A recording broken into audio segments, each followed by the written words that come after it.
जय श्री राम दोस्तों। मैं Atul Upadhyay 24 moon times news में आपका स्वागत है। जुमे की नमाज के ब्रेक पर ब्रेक लगाने को 24 घंटे भी नहीं बीते थे कि असम के इस फैसले की गूंज पूरे देश में सुनाई देने लगी। इसमें एक नाम है बिहार का। बिहार के जाने माने नेता तेजस्वी यादव ऐसे बिलबिला गए कि मानो उनकी सियासी जमीन खिसक गई हो। लग रहा था कि असम दिन ओवैसी कांपने लगेगा, मौलाना इस पर बड़बड़ा जाएंगे। लग रहा था कुछ और बयान आएंगे, लेकिन ऐसा नहीं हुआ। असल में तेजस्वी यादव बिहार के लाल खैरात में मिली हुई सियासत करने वाले 9वीं पास तेजस्वी यादव इस पूरे मामले पर ऐसे बिखरे कि उन्होंने हेमंत बिस्व शर्मा से सीधे तौर पर पंगा ले लिया। अरे फैसला क्या लिया, उसकी मिर्ची बिहार में लग गई। ऐसा क्या हुआ जो आप बताने लगे उन्हें चाइनीज वर्जन? ऐसा क्या हुआ जो तेजस्वी कह रहे हैं कि हम मुसलमानों के साथ हैं और बीजेपी वाले मुसलमानों के खिलाफ हैं? मैं पूछता हूं आपसे तेजस्वी यादव, बांग्लादेश में जब हिंदुओं पर अत्याचार हो रहा था तब आपके मुंह में दही काहे जमा था? क्यों आपने मौन व्रत धारण कर लिया था? उस पर आपके पिता, आपका पूरा परिवार, ना आपकी माँ राबड़ी देवी बोल रही थी, ना आपका बयान सामने आया। तेज प्रताप भी कुछ नहीं बोल पाए, आपकी बहनों से भी कोई नहीं बोल पाया, जो कि हर मुद्दे पर बोलते हैं। आखिर क्यों?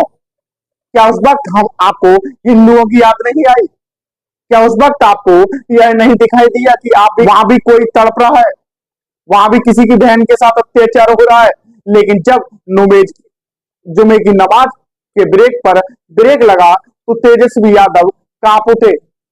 जी हाँ, असम के अंदर हेमंत बिस्व शर्मा के एक फैसले ने इस वक्त पूरे देश में सियासत को मजेदार बना दिया है। कोई उन्हें पूर्वोत्तर का योगी बताता है तो कोई कहता है हेमंत भाई तूने क्या कर दिया कमाल।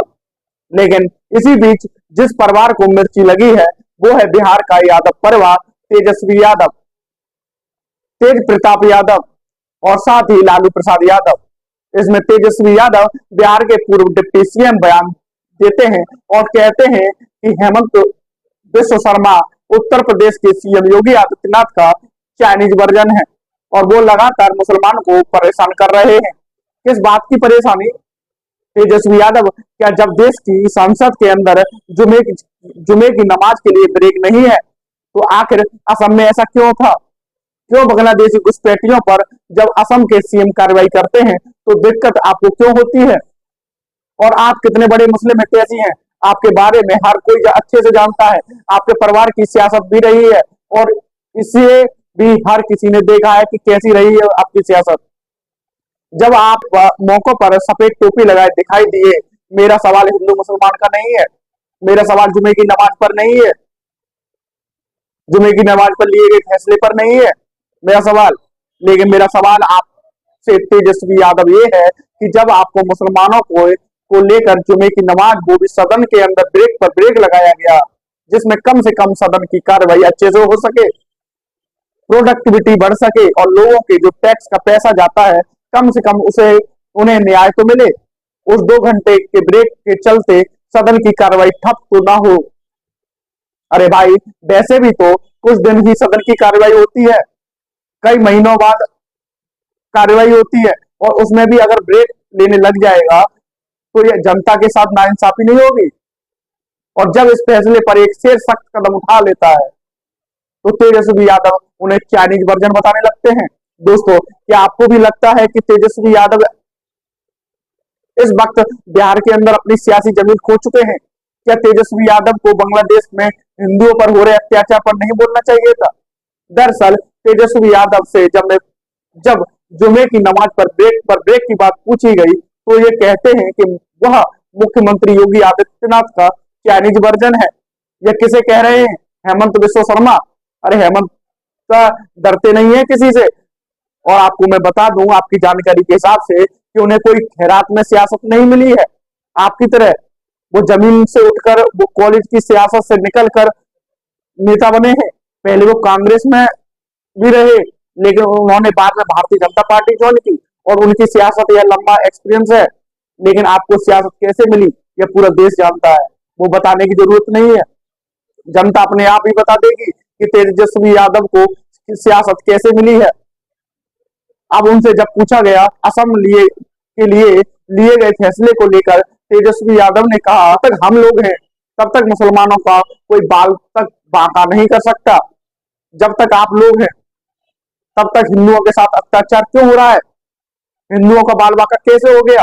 हिंदुओं के साथ बांग्लादेश में अत्याचार की सारी हदें पार हो गई। तब आप मौन थे। मैं मानता हूं कि आप कुछ कर नहीं सकते थे, मैं मानता हूं कि आपके हाथ में सत्ता भी नहीं है, लेकिन जुबान तो खोल सकते थे ना उन हिंदुओं के लिए। कम से कम ये कह सकते थे ना कि हाँ दूर से ही सही, लेकिन हम खड़े हैं, डंके की चोट पर खड़े हैं। जब वो सड़कों पर थे तब उन्हें कुछ सहानुभूति मिलती कि कम से कम बांग्लादेश से कई किलोमीटर की दूरी पर बसा बिहार भी हमारे समर्थन में है, लेकिन ऐसा नहीं हुआ। आप कहते हैं कि मुसलमानों को कोई बाल भी बांका नहीं कर सकता है। मुसलमान और हिंदू इस देश में बड़े ही भाईचारे के साथ रहते हैं और इसे देकर किसी को परेशानी नहीं है। लेकिन जब मंगलवार को हनुमान चालीसा के लिए असम में या फिर किसी भी विधानसभा के अंदर जब इजाजत नहीं है हनुमान चालीसा की, तो 2 घंटे का ब्रेक किस बात का? 2 घंटे का ब्रेक भी नहीं होना चाहिए। जो जुमे की नमाज के लिए किस बात का ब्रेक? यह तो फैसला लिया गया है, फिर इतनी दिक्कत किस बात की हुई आपको? यहाँ तक तो आप कह रहे हैं कि बीजेपी के लोग मुसलमानों को सॉफ्ट टारगेट कर रहे हैं, कभी वक्फ बोर्ड के नाम पर तो कभी सीए और एनआरसी पर बिल लाया जा रहा है। किसी ना किसी तरह से आप अल्पसंख्यकों को परेशान किया जा रहा है। बीजेपी समाज में नफरत फैलाना चाहती है। सीएए से क्या हुआ आप जानते नहीं है? कित, कितने ऐसे परिवार हैं जो आप अमित शाह का, जो देश की सरकार का धन्यवाद दे रहे हैं, कह रहे हैं कि आपकी वजह से हम इतने सालों से जो शोषित वंचितों की तरह रह रहे थे, आखिर हमें न्याय मिला है। और एनआरसी की तो दूर दूर तक कोई बात नहीं है, हवा में फैला रहे हैं। रही बात वक्फ बोर्ड की, तो सवाल का जवाब आप में से कौन देगा कि जिस वक्फ बोर्ड के पास कभी इतनी सी भी संपत्ति नहीं थी, थोड़ी सी भी संपत्ति नहीं थी, आज उसके पास 9 लाख करोड़ एकड़ से ज्यादा की जमीन है, वो कैसे हो गई? कैसे वक्फ बोर्ड के पास मुसलमान के अलावा जो मुसलमान है वो गरीब बनता ही जा रहा है? आखिर क्या वक्फ का सही मायने में लाभ उन गरीब मुसलमानों को नहीं मिलना चाहिए जिनके पास ना रहने के लिए जमीन है, ना खाने के लिए खाना है? मेरी भी कई मुसलमान भाइयों से बात हुई, उन्होंने डंके की चोट पर इस बात को कहा कि हाँ वक्फ का जो संशोधन कानून आना चाहिए था, क्योंकि इसकी वजह से अब ट्रांसपेरेंसी आएगी, यह पता चल पाएगा कि आखिर पर्दे के पीछे से कौन खेल रहा है। कोई खेल तो नहीं खेल रहा। अब आपकी बात आती है अल्पसंख्यकों को परेशान किया जा रहा है। मैं आपको बता दूं कि आज देश में जो भी पॉलिसी होती है उसमें हिंदू मुसलमान साहब नहीं पूछा जाता। ग्राउंड पर उतरते ही पता चलता है कि हिंदुओं के भी घर बनते हैं, मुसलमानों के भी घर बन रहे हैं, हिंदुओं के भी शौचालय बन रहे हैं, तो मुसलमानों के भी बन रहे हैं शौचालय। किसान में हिंदू मुसलमान नहीं देखा जा रहा है। हर किसी को प्रधानमंत्री योजना के तहत खाते में जो पैसे मिल रहे हैं मोदी जी द्वारा, उसके इसके अलावा राज्य सरकारों की बात हो तो वहां पर भी राशन योजना से लेकर तमाम योजनाओं का लाभ हर कोई उठा रहा है, चाहे वो हिंदू हो चाहे मुसलमान हो। ये नहीं देखा जा रहा कि आप हिंदू हो तो आपको दिया जा रहा है, मुसलमानों को तो आपको नहीं दिया जा रहा है, ऐसा नहीं हो रहा है। तो कहां से कौन सियासत कर रहा है? फिर आप कर रहे हैं। तुष्टीकरण की सियासत कौन कर रहा है?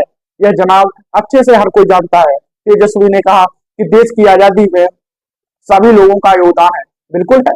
डॉक्टर एपीजे अब्दुल कलाम के योगदान को कौन भूल सकता है? कौन भूल सकता है अब्दुल कलाम को? कौन भूल सकता है उन मुसलमानों के योगदान को जिन्होंने देश की आजादी के से लेकर आज तक के देश के इतिहास में उनका नाम है। उन मुसलमान के योगदान को जिन्होंने देश की आजादी से लेकर आज तक देश के इतिहास में उनका नाम है। कई मौकों पर उन्होंने देश को गौरवान्वित किया है, कौन भूल सकता है? लेकिन आप सिर्फ और सिर्फ सियासत कर रहे हैं। मुसलमानों ने भी कुर्बानी दी है और इस बात को दरकिनार नहीं किया जा रहा है और नहीं किया जा सकता है। संविधान में हर धर्म को समता और मान्यता का अधिकार है। मुसलमानों का अधिकार छीन सके ऐसा कोई माई का लाल नहीं है। तेजस्वी यादव खुलकर बोलते हैं और ऐसे लहजे में बोलते हैं कि किसी के माई के लाल में हिम्मत नहीं है कि वह मुसलमानों को छेड़ सके और उन्हें परेशान कर सके। कोई परेशान करने नहीं जा रहा है, लेकिन परेशानी इस बात की है, जिस असम जैसे राज्य में जो हिंदू बाहुल्य राज्य है, अगर वो 10 से 15 सालों के अंदर मुस्लिम बाहुल्य बन जाता है, तो आखिर क्या चल रहा है। इस देश में रह रहे मुसलमानों से ज्यादा चिंता पता है किस बात की है, बांग्लादेश से आ रही घुसपैठिया, उनकी ज्यादा चिंता है। यही सबसे बड़ी चुनौती है इस देश की। इस पर ही रोकथाम लगाने के लिए हेमंत विश्व शर्मा एक के बाद एक सख्त कदम उठा रहे हैं, मोदी जी एक के बाद एक सख्त कदम उठा रहे हैं, योगी जी एक के बाद एक सख्त कदम उठा रहे हैं, और वो डंके की चोट चोट पर कदम उठाते रहेंगे। वो किसी से डरने वाले नहीं है। खैर, तेजस्वी यादव की सियासत को आप कैसे देखते हैं, उनके लिए दिए हुए इस बयान पर आपकी क्या राय है, कमेंट में जरूर बताएं। इस वीडियो में सिर्फ इतना ही। आज के लिए जय श्री राम।